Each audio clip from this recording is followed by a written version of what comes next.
Hola, ¿qué tal? Hoy vamos a platicar un poco sobre un pequeño experimento que nos va a ayudar a explicar algunas cosas y algunas propiedades que tienen algunas biomoléculas presentes en la sangre. Primero hay que iniciar conociendo que la sangre es el componente que aparece o está presente en nuestras venas y arterias y es el líquido que prácticamente baña todo el cuerpo. Es un coloide. Este fluido que viaja a través de nuestros capilares, de nuestras venas y arterias, pues tiene diferentes componentes que nutren a todo el cuerpo.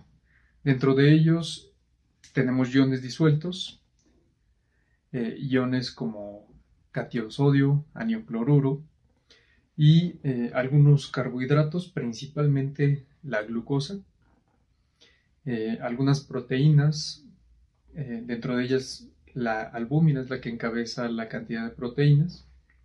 Cada uno de estos componentes tiene ciertas funciones, pero hoy vamos a hablar un poco sobre la presión osmótica o hablando particularmente de las proteínas, la presión oncótica.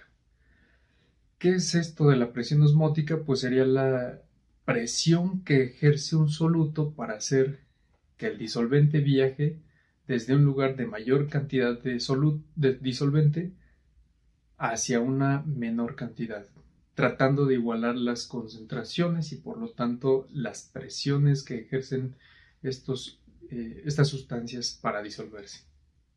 Hablando de la presión oncótica, sería la capacidad que tienen las proteínas de ejercer prácticamente el mismo efecto que tienen las sales, es decir, demandar la presencia de agua hacia el lugar en donde están para mantenerse solubles.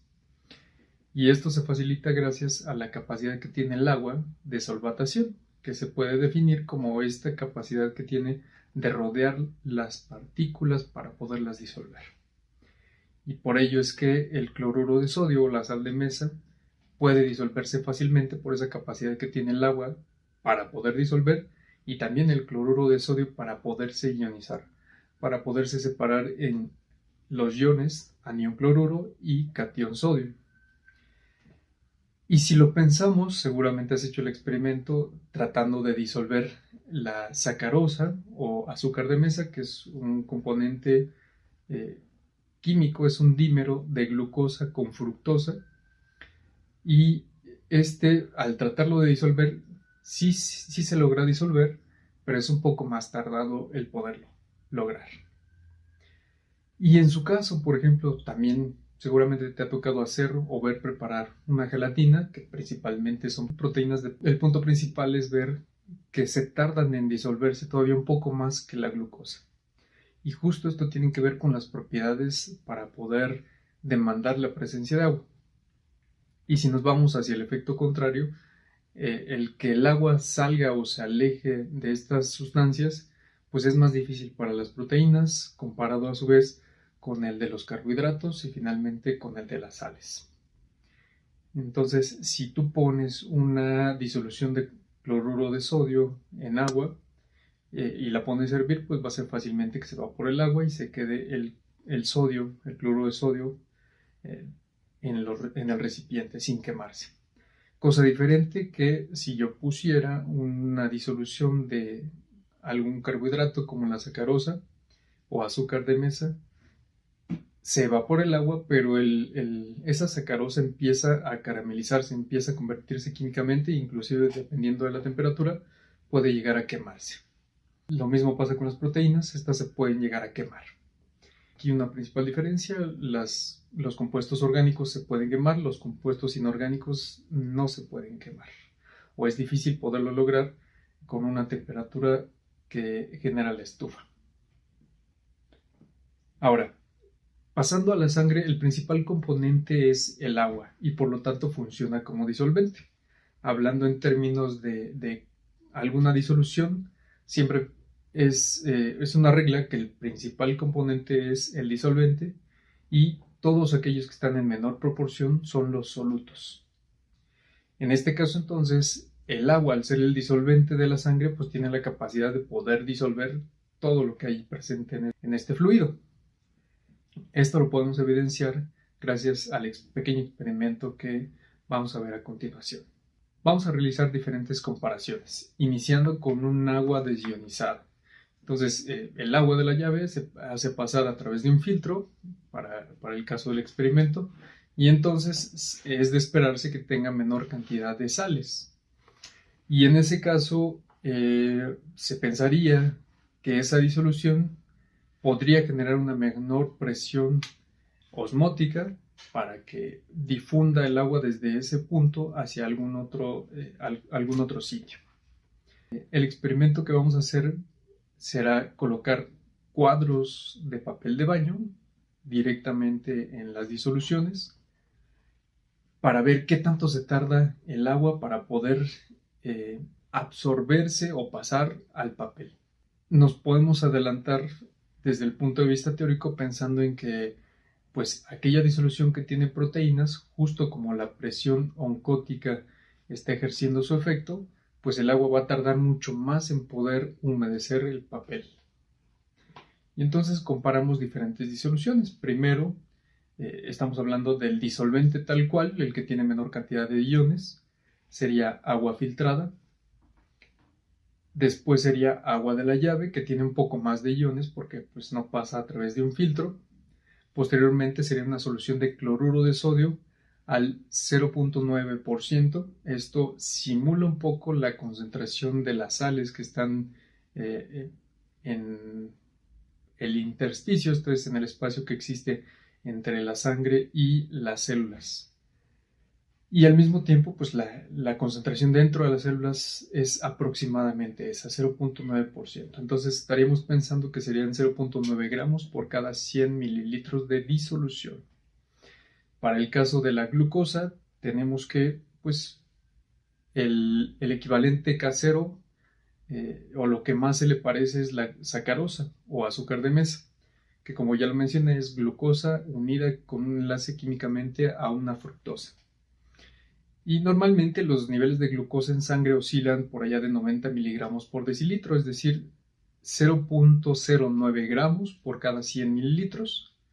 Entonces esa fue la concentración equivalente de sacarosa para la cual hicimos el experimento. Y también pusimos un similar a lo que sería una hiperglucemia de 200 miligramos por decilitro, lo que equivaldría a 0.2 gramos por cada 100 mililitros. Y finalmente, aproximadamente 2 claras de huevo pueden formar o pueden completar 7.2 gramos de proteína.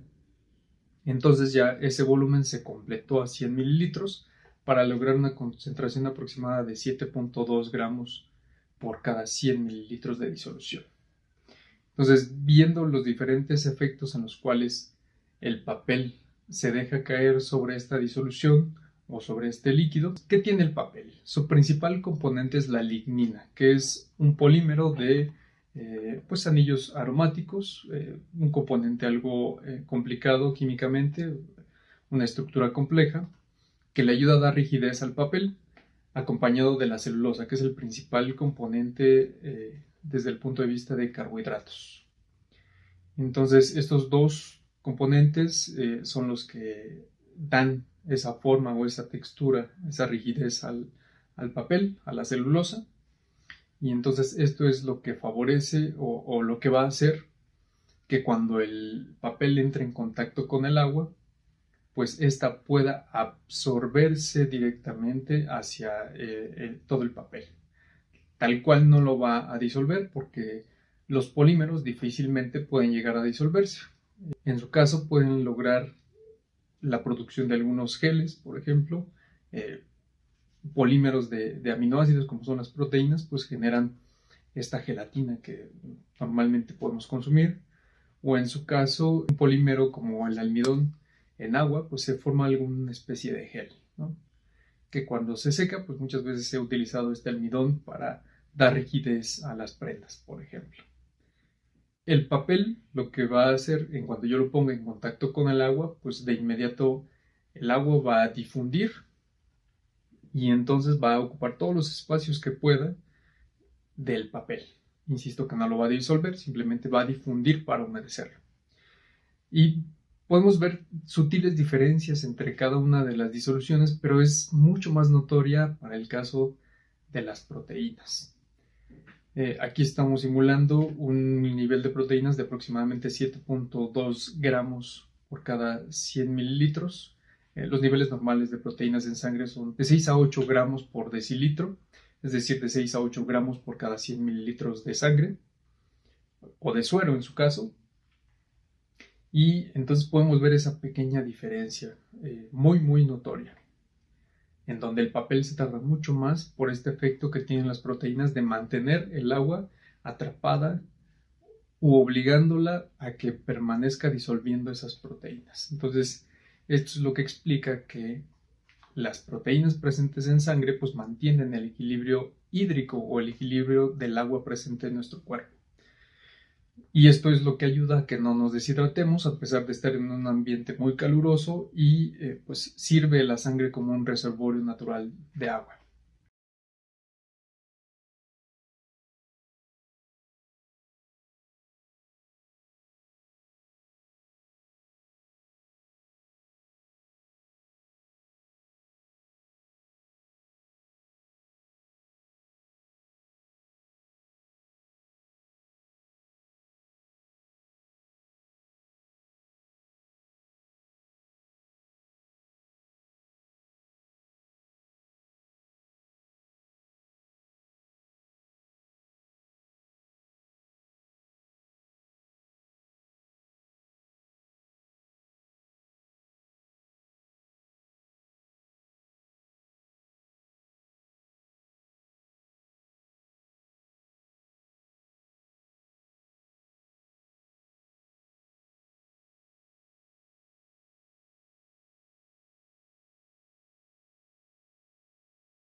Pues muchas gracias por ver, nos vemos la próxima.